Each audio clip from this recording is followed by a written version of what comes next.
સુરતમાં પૂર્વ પત્નીનું અપહરણ કરવા મધ્યપ્રદેશથી આવેલા પૂર્વ પતિ સહિત 4 લોકોની પુણા પોલીસે ધરપકડ કરી લીધી છે।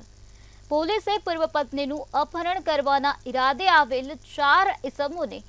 પહેલા ઝડપી પાડ્યા હતા અને આ સાથે જ પોલીસે આરોપીઓ પાસેથી બંદૂક સહિત 10.30 લાખથી વધુનો મુદ્દામાલ પણ જપ્ત કર્યો છે અને આ સમગ્ર મામલામાં વધુ કાર્યવાહી હાથ ધરવામાં આવી છે।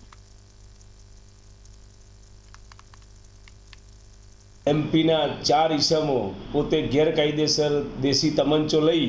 અને સુરતમાં તેની પત્ની સાથે અગાઉ